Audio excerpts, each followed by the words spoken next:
Chef Mark with Escafe Online International Culinary Academy. Today we're discussing interviewing tips. You know, through the years I've interviewed many a line cook, a prep cook, a pantry cook, an assistant cook, a sous chef, even a chef de cuisine. I think the most overriding factor is the fact of how they were dressed. My expectations depends on the generation, of course. Know who the interviewer is, and you as the interviewee can dress appropriately. Many times in an artistic setting, people wear casual clothes. A more formal setting, maybe suit and tie is appropriate. So find out what, through the HR person or a secretary, how should you dress for the interview. You don't want to be overdressed, then you don't want to be underdressed. So it's important to realize that. But in all cases, shaven, hairdo, makeup, whatever the case may be, is appropriate for the setting. You look very sharp, shoes are shine, no sneakers, no jeans, no torn clothing. Take the piercings out. All these things are important. After all, in the food business, we're in a kitchen where people eat what you prepare. It goes into their mouth, into their body. So we're really concerned about sanitation, how one looks. If they look clean and show up clean, we think they'll be a clean worker, right? They have their first 10 seconds to form an opinion of how your appearance is. So you want to look as best as you can, get plenty of sleep.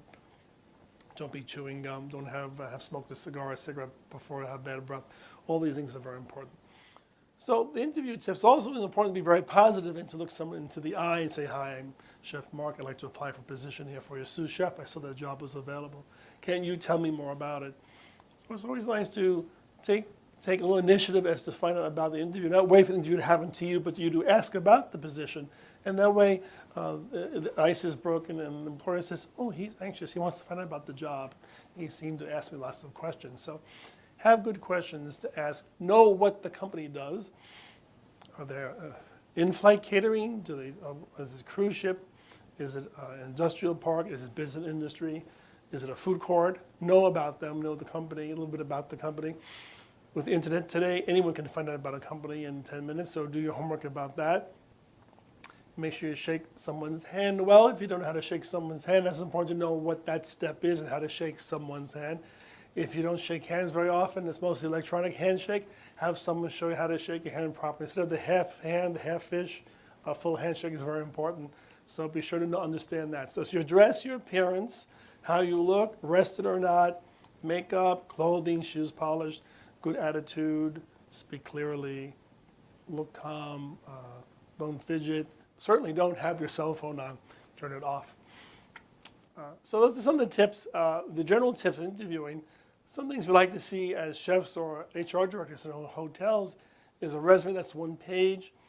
It can be chronological, but if you're new to the industry and don't have any experience, try to use a formatted resume that lists soft skills, team building skills, technical skills. Since you don't have a lot of jobs in that field, trying to break into a new field sometimes means you don't have enough experience. So put in the skills of you as a person. You've had other careers and jobs.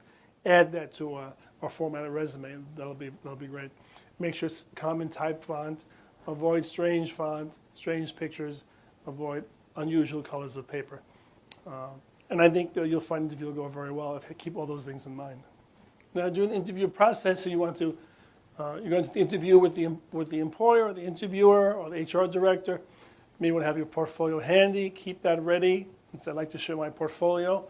And they'll say, "Well, we'll be happy to see it after." I've noticed when I brought a portfolio, I keep it to the end, so sort of like my ace in the hole. I heard about the job. I didn't usually ask how much they're paying the first meeting. They may offer that, that's great. They may not, because they're interviewing 12 candidates.